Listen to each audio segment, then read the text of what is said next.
What's up, guys? Welcome back to the Fantasy Football Lifeline show presented by Shoot Your Shot Sports, week number 10. So, we're just going to apologize real quick because it's a bit stormy out here. So, if it goes in and out, not our fault. So, yeah, it sucks. I didn't even know it was stormy until we got on. So, I looked back, I was like, oh, it got dark pretty quick. It's 100% my network. It happens every time it storms. So I do apologize ahead of time, guys. No worries. All right, so this episode is sponsored by Thrive Fantasy, the daily fantasy sports app for player props. So make sure you use promo code Lifeline when you sign up today, and it will match you up to $50. And with that, when you deposit at least $20. So do that, and be sure to check out this Thursday for our Thursday night contest football picks. And feel free to chime in at any point during this. We'll answer your questions, and let's get this going. So let's see. Injuries. We did dodge some this week. So let's kick it off with injuries real quick. This is going to be the quickest injury section we've ever done. Was a really light week when it comes to injury. Thank goodness. We had David Montgomery and David Johnson both suffer concussions in their respective games. They're going to be in concussion protocol this week. We don't, again, like I said, we won't know till Wednesday. Chance those guys play. They're questionable at best. Duke Johnson's going to be available if you need a running back for a week. They're in Houston. I don't recommend running and grabbing any Chicago Bears running backs. I mean, they can't run the ball there. But the biggest one is Christian McCaffrey. He came back. He did stick in through the rest of the game. Came back in. He bummed it. Got his shoulder pretty bumped. He banged up there. Not really sure the take on that. It sounds like he's going to practice all week. He's going to be a game time decision. They're starting to say his status is in doubt, and it's only Tuesday. So that's something you're going to want to keep an eye on. Hope you didn't drop Mike Davis if you had him. If he's out there, he should be number one on your waiver wire. Again, I don't think many managers were dropping Mike Davis just because we didn't know what McCaffrey was going to look like this weekend. So McCaffrey's out. Mike Davis is in your lineup. Looks like Mike Davis could actually be viable as a flex too, kind of similar to Alvin Kamara and the Alvin Kamara, Latavius Murray down in New Orleans. But again, that's our injuries this week. Keep an eye on McCaffrey. Keep an eye on Montgomery and David Johnson. We'll see how the week progresses. Awesome. So we have 4 weeks to go until the fantasy football playoffs. So most leagues, they're pretty much settled in right now. So tonight, we're going to do a deep dive into some strategy and to help you get there or make you more competitive once week 14 kicks off. So I've asked J-Ball to pull out his crystal ball to help everyone out. So if I could share your record, Rise, including your place within the playoff race. Well, right now I know I'm at 6-3 in one of my leagues, and 4 and 5, I think, in one of my leagues. So I'm like in the middle right now in my pack. So I should be good right now. Yeah, a lot of time to go. You still got 4 weeks. We got a big week this week with a ton of bye weeks. So if you get lucky, you're playing against the guys, somebody with Patrick Mahomes. Or Travis Kelce, you're going to be in pretty good shape. But yeah, this is my favorite time of the year, guys. This is where we really start to dive in on how we can go about not only just getting to the playoffs, but winning your league. There's going to be 2 ways that you can go about it. You have some people that are sitting out there, hey, you know what? I know for a fact I'm going to be in the playoffs. How do I start prepping my team to win a championship? And then there's those, the other leagues that are like, man, I just want to get to the playoffs and give myself a chance, because just like the NFL playoffs, once you get there, you never know what's going to happen. Yes, you might have a team that was garbage halfway through the year. You get one guy puts up a 35-point week, it changes everything. So you just got to get there, try to get to the money. And here's how stuff that it's always how I look at it. So I think you guys should start to look at it. I'm going to start with people that I think are pretty much looking to win their leagues. And then we'll dive into people that are probably going to need to either win out, or pull 3 of the next 4 to get there. And these tips are going to help you guys. So, it's going to be about surviving. First off, before you dive into any of that, it's really important to know your fantasy rules. This is something that you look at the beginning of the year. People don't start talking about it till right now. It's when hey, what do I need to do to make the playoffs? You're going to want to know, hey, I have a league that's division, so that the person that wins the division goes to the playoffs, and then there's 3 wild cards. I've been in leagues where the top 6 teams go. I've been in leagues where the top 8 teams go. I've also been in leagues where the top 4 teams go. So you're going to want to learn those rules, know where you sit, know what you need to do to win. To win out, to win 1, 2, 3 games to get to the playoffs. So if you're able to strategize better, and a lot of this will make sense here in a little bit. You're going to want to know tiebreakers. Is it going to be head-to-head, or is it going to be points? Now most of the apps go by points. That's been it's kind of become the go-to tiebreaker. I do have one league that uses head-to-head, but points is pretty much the standard go-to. If you had more points, you have a better record. You have same record, but you have more points, you're going to get the nod, and you're going to get better standings. Aside from that, like I said, look at who you're playing. Is it guys are in the same situation as you, or is it, hey, they're out of it? There's not much of a chance. You got to win those games. You also got to win the games against the people that are still in it. If it's hey, I got 2 of us at 5-4 going into week 10, we're playing each other. That's a huge matchup. So how you make your decisions is going to be based on who else you have on the schedule, the likelihood of winning those games, and be real with yourself. Hey, I don't think I have a team that can win this week. I don't have a team that I think can win next week. You're going to want to make changes right now, especially if you're in a situation where you need to win out. So, yeah, it's really going to come down to knowing the rules before you can dive into the strategy that you're going to use. But yeah, any questions there? Does that make sense to you, Rich? That makes sense. Yeah. So I had to drink. It's all right. So seeing you and you got 4-5 or 5-4, 6-3, you're in pretty good shape. Yeah. But you're gonna want to insulate yourselves or make your roster better. So let's start with kind of making the roster better. I think if you see yourself, I'm gonna say 6-3, 7-2 should probably be making the playoffs this year. If you're at 7-2 right now, you got a really good shot. We got 4 weeks remaining. If you got 12-team league, 6 teams, over 500 is going to get you in the playoffs, I would say 90% of the time. So the biggest thing, I think, if you already have a team that's going to be in the playoffs, you're going to want to start to create some roster depth, whether it be by trade or by the waiver wire or ad drop. I think we'll talk about the waiver wire here in a minute. And what I mean about roster depth, I don't mean, hey, you need to carry 5 receivers, you need to carry 6 running backs. No, I mean you need to have 2 quarterbacks, you need to have 2 tight ends, because those are the 2 positions that no matter what happens, those guys are going to be playing for you each and every week. You got to find a way over the next 4 weeks to get your starting quarterback in place and your backup quarterback in place, because you don't want to go down to week 14 and, hey, Patrick Mahomes rolls his ankle, Chiefs are in the playoffs, he's going to be sitting the next 2 weeks. You're going to be screwed. So don't think just because you have a top 5 guy, you're set going into the playoffs. Back them up. You got Derek Carr available. You got Kirk Cousins available. You got Jared Goff available. Most of those guys aren't starting in the league. Try to get those into your rosters as a safety net. I don't care how many positions you have. You're always going to need to put a quarterback out there, and you don't want to have to roll out Jake Luton or Jimmy Garoppolo, because those were the only 2 guys available come week 14. In addition to the waiver, I just brought this up. You're going to want to hold on to your waiver claims. If you're in the playoffs, hold on to your waiver claims. Very unlikely that someone's going to come out that's going to be an instant starter into your lineup. You're going to want to use that waiver spot as a defensive mechanism. The hope is that you're higher than the next guy. What I've done in years past is I know that I've had a guy, he's had a player get injured. I know who he's going to add, and I may not need that player, but I don't want that guy to get him. So I'm going to go out and add that guy. So that waiver wire position is going to become extremely important as the playoffs go on. You also need to realize it's not like every team just puts their players back in the pool. So once the playoffs come, you're going to have 6 teams fighting that waiver wire. You're going to, the next round, you're only going to have 4 teams and then 2 teams. So the players going into that free agency that pool is going to really tighten up, and it's going to come down to you and likely 4 to 5 other people. That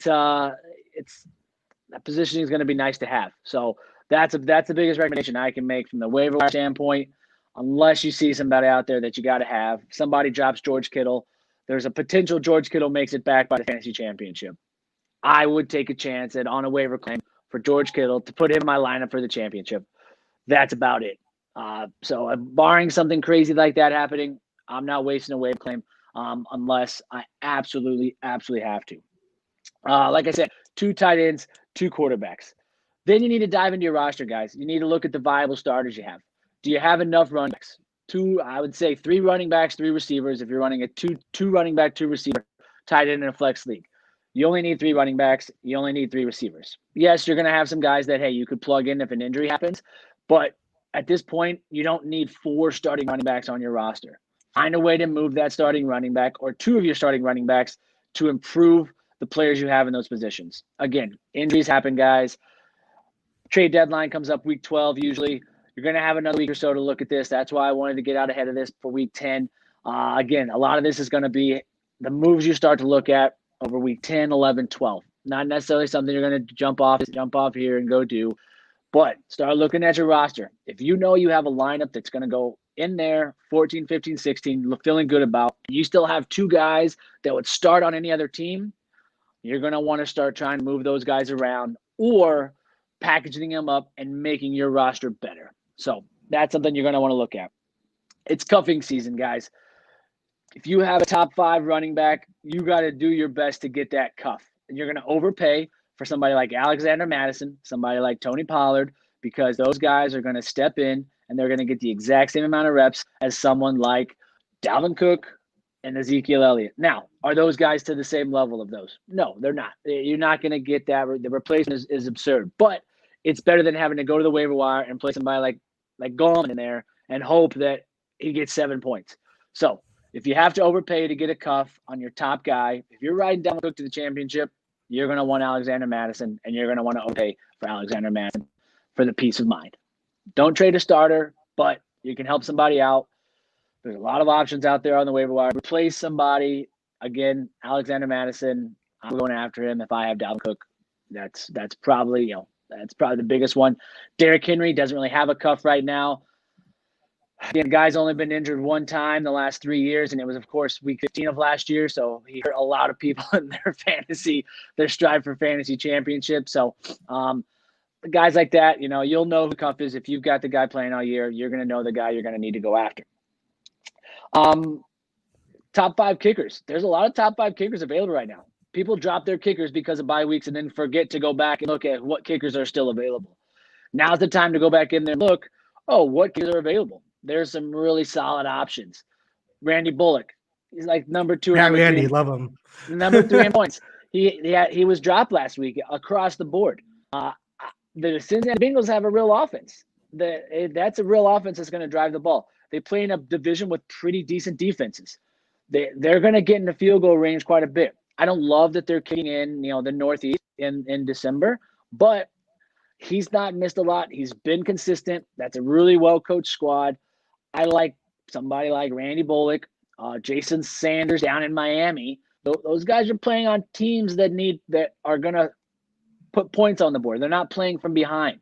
It's not like Sunday night when Ryan Suckup couldn't kick any field goals because Tom Brady gave the Saints a 28-point lead. So go in there, look at the kickers, look at some of the make sure there's no bye weeks left for them.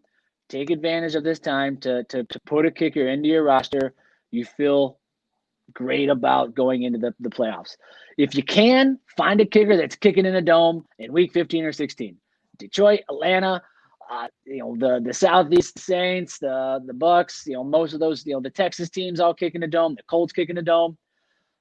See where they're playing come week 15, 16. If they kick in a dome, they're always good for another extra, I would say 1.5, 2 points. Again, it's not much, but every point's going to come, going to matter when it comes down, to the playoffs and the championship. In addition to the kickers, the defenses, there's a lot of decent defenses out there right now. The Browns, pretty readily available. They were just on a bye. The Rams, pretty readily available. They were just on a bye. They both have fairly easy schedules. The Browns might have the easiest schedule week 14, 15, 16. I think it's like Jacksonville, New York Giants, New York Jets. It doesn't get much easier than that. The Rams, again, that's going to be, I think it's 2 or 3. They have pretty favorable matchups. And then the Colts. the Colts have looked pretty good from a defensive standpoint. They're bend don't break defense. If the offense can control the ball, they're not giving up a ton of points. So take a look. Don't settle for the defense you have. Just because you're in a really good spot and you're winning games doesn't mean you can't get a little better. So oftentimes the kicker's overlooked, the defense is overlooked, and you can, you get a chance to put a possible trade out there for a Steelers or a Ravens. I'm doing that. If I'm trading a guy on my bench and my defense that's okay for the number 1 or number 2 defense, you're looking at a good 4 or 5 points above replacement there. I'm taking a shot. Again, you're never going to know what someone thinks. Trades in the eye of the beholder. Go out there, give it a shot. It's definitely worth seeing if, hey, can I pull someone out of can I pull a top defense out of a guy now? If it's somebody that's not going to play anymore, their season in the dumpster, 1-8, don't go after that. But hey, it's there's some potential out there for some top defenses. Cool. So you're saying you want to create roster depth in some areas and give it up in others, or what are you trying to say? It's more about improving your roster depth. All year we've had to deal with injuries, and injuries are going to come. That's going to be a part of the game. We're kind of on that teetering part of the year where, all right, you're going to decide whether you're going to create the best roster possible to win, or you're going to have a roster, coming 15, 16, where there's 2 guys on your bench that, oh my gosh, should I start them? Should I not start them? Man, I really wish I could have taken advantage of the trade deadline to trade somebody like Raheem Mostert. Right now, Raheem Mostert doesn't have a ton of value. To the right person that knows they're going to the playoffs, they're going to want somebody like Raheem Mostert on their bench to potentially slide into their flex come week 15 or 16. We'll talk about some other players later, but you want to look at not just your roster, you want to look at the other rosters across the league. If you know who's going to be fighting for playoff spots, and you know where their bye weeks are, you know what their matchups look like, you're going to be able to position a trade with them better than just throwing stuff against a wall and hoping that somebody accepts. So it's more than just, hey, I got this guy, is the value the same? This time of the year, value is in winning games. So somebody on a bye week that is going to do you no good this week can get you a return and help you out, hopefully win and potentially make the playoffs. If you're trying to get there. If you're already winning, I don't care about the bye week. The guy's going right back into my he's going back down. I need to wait another week till I can make a trade. I don't have enough viable options. I still want to win. I still want to position myself well from a seeding standpoint. But, we got the Chiefs. We got the Falcons. We got the Cowboys. That's a ton of fantasy ammunition going into bye week this week, in a week where a lot of people need to win to stay alive. So those guys are going to be, I don't want to use the term suckers, but they're going to need to make some moves, and you might be able to take, I don't say steal, but you might be able to get a couple guys into your roster to plug in, as the rest of the season goes on. Cool. So, well, I'm sure you're in like that spot, but people like me are not. So what are you doing if trying to scratch to win games? If I'm trying to scratch to win games, I'm basically doing the exact inverse. So we're going to start from the top. We're going to try to avoid people in bye weeks. If you have your studs in a bye week, that's not good. I don't know all the bye weeks the rest of the year. I know we got like Buccaneers week 13. I think the Saints are in there somewhere. I can't recall. But you got to keep your stud bye weeks. If you have a stud going into a bye week, he does you no good on your roster, especially if you need to win. So don't be afraid to trade away a stud for some relevant capital to stay alive and move your season forward. Again, it's survival mode. You can't win in the playoffs if you can't make it to the playoffs. So yes, sometimes tough decisions are going to have to be made. I come back to the QB situation. That's something we talked about earlier in the year. If you can't trade your studs, somebody's looking to make their team better with top 5 quarterback. Patrick Mahomes, Russell Wilson, Josh Allen, Kyler Murray. Those guys are going to get you heavy return right now, especially to a team that has already made the playoffs. I'm in a situation, just to give you an example, I had Dak Prescott. I would love to have Dak Prescott going into the playoffs this year. I don't have him. However, I have a really deep lineup. I have a lot of guys on my bench that would likely squeeze into anyone else's roster. So I have attempted to go out and acquire somebody like Josh Allen, Kyler Murray. That's an instant improvement for me, my team, because I can give up some of the depth that I have because again, I've made the playoffs. Now I'm trying to put myself in a position to win in the playoffs. Now, what you get, again, that's going to be everybody's going to be a little different. Some guys are better traders than others. Guys or gals are better traders than others. But know that at this time of the year, quarterbacks are going to get you the most return that you're going to see. And if you got to win out and you're sending Mahomes into a bye week this week, you're going to get some solid return on that. Likely someone that, you could position yourself to not only win this week, but make a push because you're going to need to get a top receiver and a number 2 running back or a top running back and a number 2 receiver for somebody like Mahomes. And I'm telling you, people are going to be willing to take a look at that because it's going to make their team better. Aside from that, you got a top defense. The inverse. This is kind of like the inverse of what we just went over here. If you got a top defense, the Ravens, the Steelers, somebody like that's going to the playoffs is going to look at those a lot heavier. They're going to put a lot more value in them than you would have. Now, I'm not saying that's a good thing, but hey, if you have a Ravens or a Steelers defense, you have to put fill some gaps in your lineup to win. There's some really good options on the waiver wire. You got people, like I said, the Rams, the Colts, Saints. There's some teams out there that can fill. You're not going to get the same, but the points above replacement, like I keep talking about, of actual flex players over your defense is going to be a lot higher. So, it's one of those things where, again, if you got to trade away a top quarterback, Goff's out there, Cousins is out there. Take a look at what some of these matchups are down the year. Yes, Patrick Mahomes is putting up 30 points a game. However, Kirk Cousins can put up 26 points a game. Now, I can't guarantee he's going to do that, and he's not going to do it with as much consistency. But if you're trying to make it and get there, you put Kirk Cousins with another running back and a receiver over what you were starting with just Pat Mahomes. I like the chance of you really increasing your points, your weekly point average. So, and then if you have to, trade away your best player. If you have to win, you need more players. You need to get better. Don't be afraid to trade away your best player, because again, it's all about getting to the playoffs, not winning the playoffs. If you're not in the playoffs yet and you need to get there, don't be afraid to trade your best player. I've done it. I've done it a lot. I've probably done it more than I'd like to admit.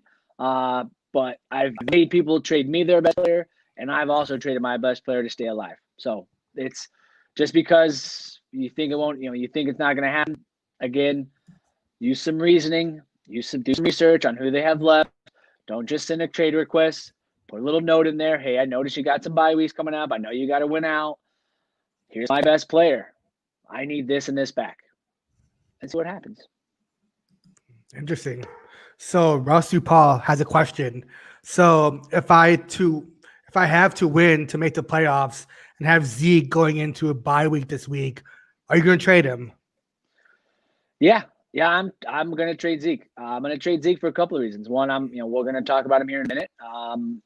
From a standpoint of I think he's somebody that's stock's still a little higher than it should be. But two, yeah, if you have to win out, Zeke's going to give you again. Zeke was a top 3 draft pick. He's still a top 5 running back.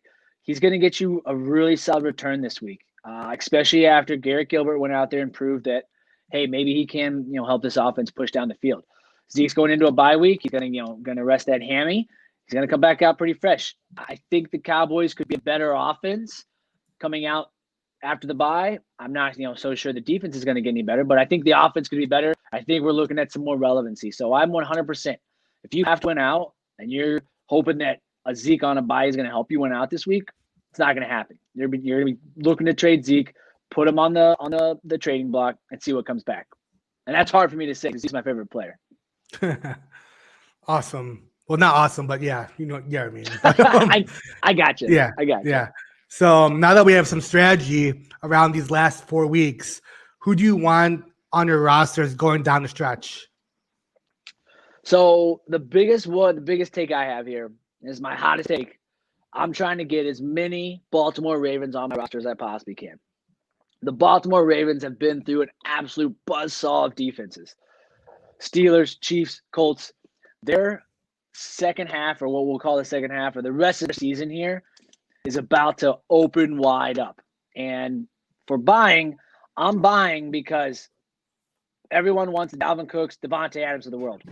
I'm looking for people that can help me win and might have a stock and value that's a little lower than they have been.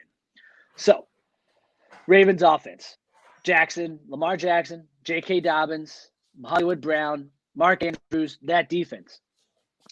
In the next 7 games, their schedule opens up. We have the Patriots, we got the Titans, we got the Cowboys, we got the Browns, and the Jaguars. If you guys have watched any football the last month, those defenses are getting lit up.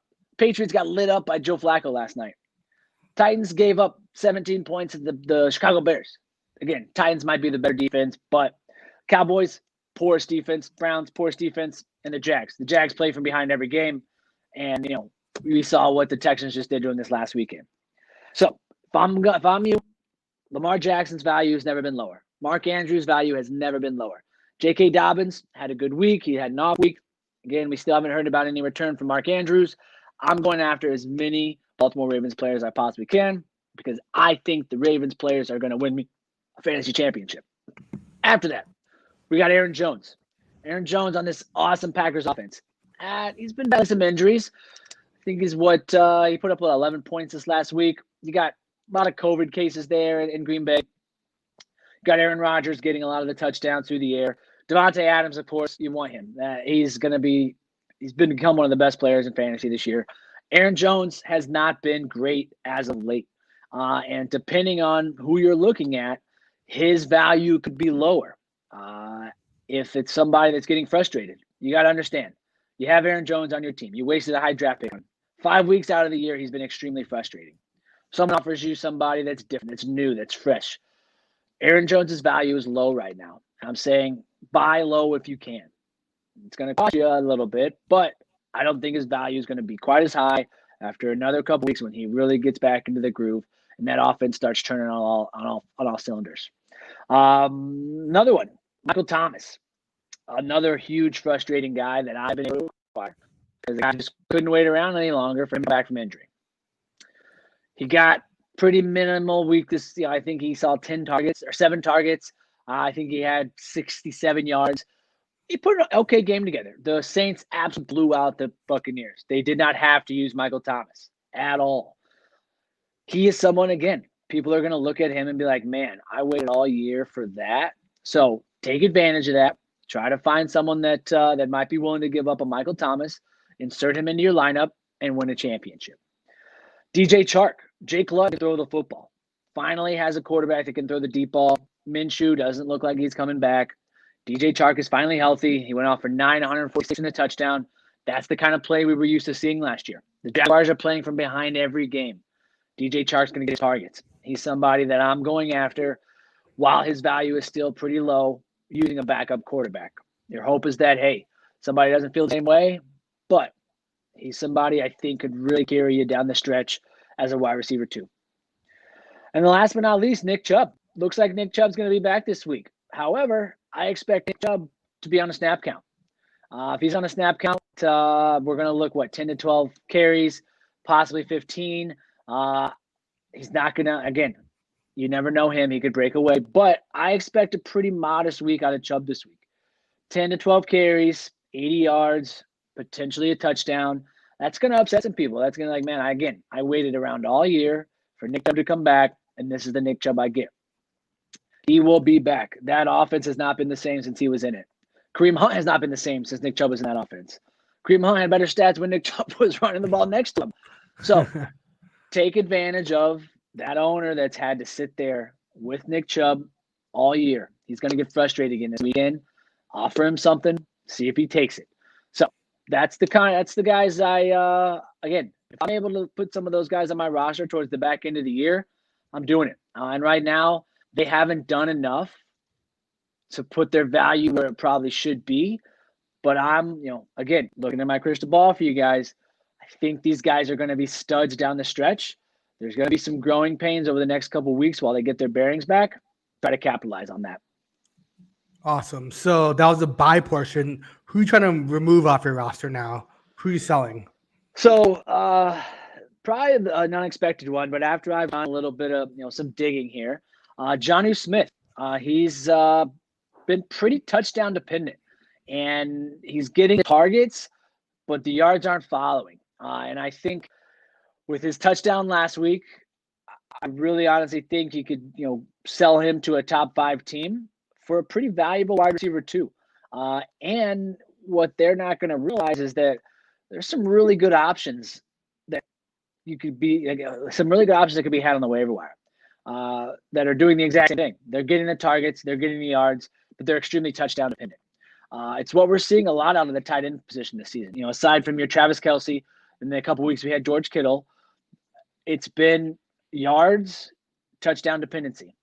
There's about 5 tight ends you can add off the waiver wire that are going to be the exact same definition for you. So you got that touchdown last week.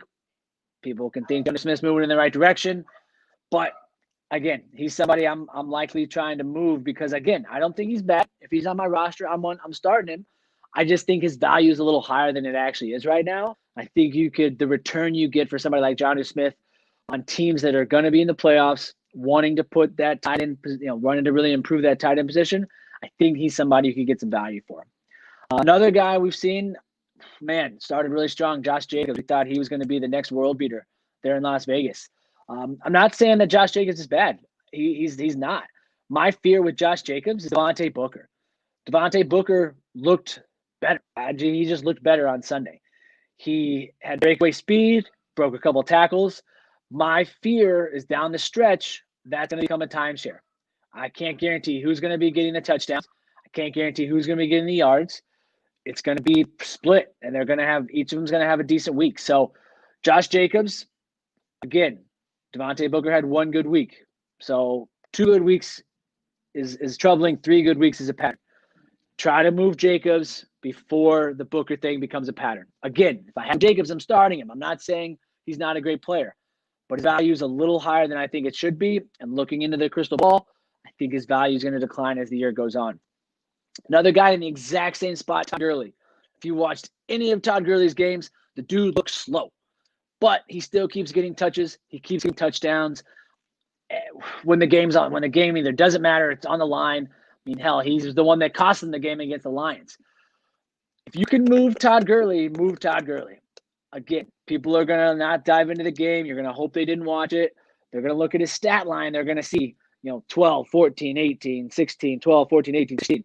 The guy puts up a good stat line, has for the last 2 years. It's all dependent on touchdowns. That's going to start to slow down if you watch the game. Brian Hill looks quicker. He hits the hole faster.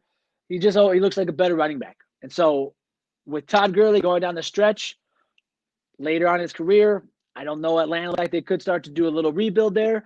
I think they're going to want to see what they have out of Brian Hill. That scares me. Not saying Todd Gurley's not going to get his touches, but Brian Hill scares me in that offense. And so Todd Gurley's probably valued a little higher going down the stretch. We've been lucky to make it through 10 weeks with a fairly healthy Todd Gurley. Todd Gurley's knees are bad. We put 4 more weeks on those knees. I don't love how it looks going into week 15 and 16, trying to push for a championship. And then my last guy, we just talked about him, Zeke Elliott. Zeke Elliott's on an offense that is struggling. Zeke Elliott still has the name value. I'm not saying he's got the stat value. He's had an okay year. He was much better with Dak Prescott under the helm. But Zeke Elliott's going to return the value on the name alone.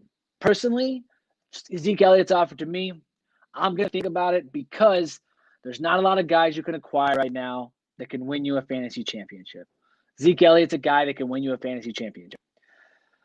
I don't love how it looks, but if Garrett Gilbert can be anything out of this bye week, Zeke Elliott becomes a really viable option. However, if he can't, then Zeke Elliott's just going to be an anchor sinking your ship. And that's what scares me. So we're coming off a good game with the Steelers that shows the Cowboys offense might have a little hope. It's up to you. I want to play that. I'm playing it. I'm selling Zeke. And I'm getting the return that somebody like Zeke Elliott would get with a little bit more of a guarantee. Again, Zeke Elliott's a great player. He's in your lineup. You're not trading him for peanuts, but know that somebody that has the championship on the mind doesn't need to see a great Zeke Elliott the next 2 or 3 weeks. They're looking for Zeke Elliott week 14, week 15, when he's playing in those divisional matchups in December, churning out yards. So, again, I think his value is a little higher than it should be right now. I think Cowboys could look to give Tony Pollard a few more touches. He looks pretty fast. If the Cowboys, if they're out of the race, they're gonna start cutting touches. There's a lot that goes into Zeke. I can talk all day about it, but again, he's somebody I'm probably selling right now. Actually, 100%. I'm selling Zeke Elliott right now. I told Ross to sell Zeke Elliott. I'm telling you guys to sell Zeke Elliott. Sell Zeke Elliott because the return you get is going to be more beneficial than what he does or what he could potentially do down the stretch. Now, I hope he proves me wrong. As my favorite player, as I have him on my roster, telling you to sell him. Luckily, it's a keeper league, so I'm not selling him. But I think that Zeke's going to have a rough go back into the year. I think he gets put on the shelf a little bit more. I think going into the bye week, you're not going to have him on your roster. I recommend trying to move somebody like Zeke. Awesome. So after all that, we do have some bye weeks to keep in mind. Sorry, I was on mute, so it's all good. It happens. I We're keep talking. live. You gotta just stop me. I just keep talking. This stuff just keeps popping in my head. No, it's all good. I got you. I prep all day, and this stuff just keeps coming. Yeah, it's cool. Yeah. So we have so many, we have a bunch of teams on bye weeks this week. So we got the Falcons, the Cowboys, the Chiefs, and the Chargers. So there'll be a bunch of major roster holes. Anything on the wire that will be like good, I guess, or waiver wire sucks this week, guys. Waiver wire sucks. Just warning you, it's a horrible week for it to come around, which is why I wanted to do this show in the first place, like this, because there's a lot of options, and you got to start thinking a little bit more strategically about how you fill these gaps. It's going to be impossible to fill a guy like Patrick Mahomes. It's going to be, Justin Herbert's playing up there right with him. He's not made a mistake yet. This Herbert guy's been unreal. The Falcons are, a perennial, fantasy top guys. And the Cowboys, you got Cooper, you got Zeke, you got CeeDee Lamb, maybe squeezing in some lineups. They're not quite there. But again, those are top names. You have a top receiver and a top running back. My hope is that in the weeks past, you'll be able to stockpile some of these guys because this week, the waiver wire is a bunch of really, really boom or bust. So I'll dive into my waiver wire first. And then I want to talk about some guys I could stream. Again, not perfect, but potentially streamable going into this week. So Curtis Samuel, from my Corey Davis fans out there, Curtis Samuel is Corey Davis 2.0. High every year. It's like this is the year Curtis Samuel's going to break out. He's going to be a stud. He's the next Tyreek Hill. Like, he's going to be able to do everything. He can run the ball. He can catch the ball. We've done in all these sets. If they felt that way, they wouldn't have went out and paid Robbie Anderson wide receiver one money. The Panthers have Anderson and DJ Moore on the outside. They got McCaffrey back. They got Mike Davis, who can be just like McCaffrey when he's in there. However, they're winning football games. I think it's because they found a new weapon, Curtis Samuel. He's not getting a lot of love on the internet, guys. Not a lot of people are saying, hey, Curtis Samuel's here. However, I think Curtis Samuel's here. I think Curtis Samuel's here, and I think Curtis Samuel's here to stay. He's my number one waiver wire addition going into the week. Again, this is for people that are on the cusp of making the playoffs. I'm not wasting a waiver wire pick on Curtis Samuel. Just not doing it. I don't think he's somebody I'm going to plug into my roster, and he's going to win me the rest of my season. However, he's somebody that I want to see on my roster. If he keeps this up, he's going into my flex. He's getting the touches, he's getting the targets, he's getting rushes, and he's getting the red zone. He is starting to put it together. Teddy Bridgewater, solid QB there. I mean, they took it to the wire with the Chiefs. The Chiefs played well. The Chiefs did not make a mistake, and the Panthers took it to the wire. I like Curtis Samuel. He's my favorite this week. Now, on the internet, you go to any other site, they're going to tell you Jalen Reagor. Again, he's actually number 3 for me. Number 2 for me is Richie James. I don't know if you got a chance to watch the game Thursday, but Richie James looked like Tyreek Hill, and he looked good. Dude looks fast. Dude looks faster than anyone else. I think he's got like a 4.3 40. The 49ers have an infirmary at wide receiver. You got Deebo Samuel's been in and out. Brandon Ayuk's been in and out. You got Kendrick Bourne on the COVID list. He got COVID again. They cut their Dante Pettis last week. It's in shambles. Their bright spot is this Richie James. And I like Richie James because he's different than Deebo Samuel and Brandon Ayuk. Deebo Samuel and Brandon Ayuk play the exact same position. Richie James can play all over the field. Team like that, playing from behind, really runs a great, has a great running offense, runs a great play action. Richie James is made for the play action. The guy gets open, can get open, and once he has the ball, is absolutely electric. If you missed it, I recommend going back, YouTube, Richie James highlight week 9. He will make you a believer. I'm a Richie James believer, so you should too. My number 3, Jalen Reagor. Coming back from injury to this Eagle team that, again, has no receivers out there. You got Travis Fulgham, who was a journeyman on every single team he played for. And then Carson Wentz turned him into I think he's like the 13th rated wide receiver this year, playing like half the year. So I think Fulgham remains that number 1. I just love the chemistry that him and Carson Wentz have. Carson Wentz knows where he's going to be. He throws it there. Fulgham will remain Carson Wentz's number 1. However, Jalen Reagor, he comes in. I think he plays the spot to Deshaun Jackson. And that's what Carson Wentz has been missing. The guy that can really stretch the field for them and open up that offense. Because they've had trouble running the ball as well. Miles Sanders, probably another week until he gets back. Fingers crossed he's back this week, but I think we still got another week. Jalen Reagor, think Deshaun Jackson. So if you want to waste your waiver wire on Deshaun Jackson, you go ahead. Again, I think that he's worth owning, but I like somebody like Richie James who can really change the week for you, give you that real big boom or bust. I think he had 176 yards, a touchdown, looking like 17 targets. That's not going to change, guys. He's a playmaker. Shanahan sees playmakers. Again, he could get no targets next week. He could come back. You're like, Jordan, you were so wrong. I don't think so. I've watched a lot of football. You don't see that kind of speed. He's going to be a playmaker. He's a stakes number 1 for me. If you're really hurting for running back, you got Montgomery on the schneid. You got David Johnson on the schneid. Duke Johnson, he's out there. Again, 1 week ownership. He's going to give you your 10 to 12 points. He's going to fill the gap. It's going to be a good stopgap for you. And then J.D. McKissick. If he's out there, I'm jumping on him. He's probably somebody, if you need a running back, I'm using a waiver claim on.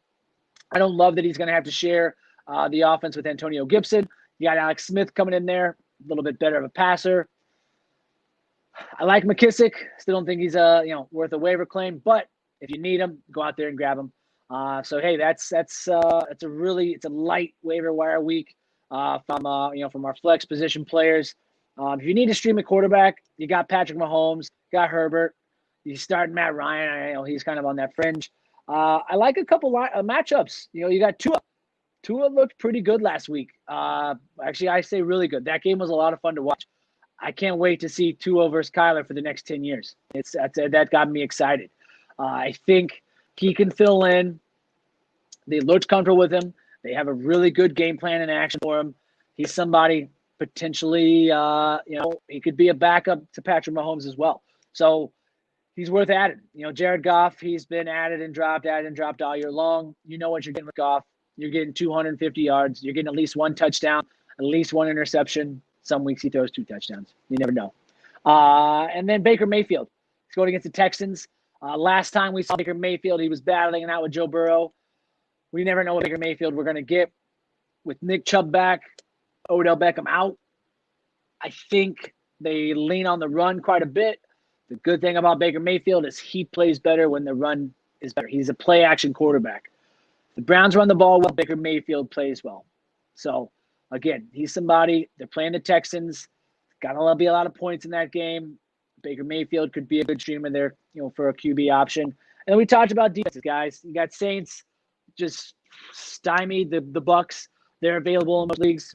The Colts, they're going up against the Ravens. I know I talked about the Ravens offense. This is the last tough defense the Ravens offense plays the rest of the year. The Colts are pretty good. The Colts aren't bad. It's a situation where, we'll see what happens. And then the Eagles, they play the Giants. You never know what Giants are going to get. Eagles defense usually plays pretty well. Again, you're looking to stream. You're not dropping your top 8 defenses, but look at the projections. If you got, like I said, you got an opportunity to look at into the future at who's who's playing who down the line. Start looking a couple weeks in advance here, guys. We're getting down to the end, so don't go just dropping anybody.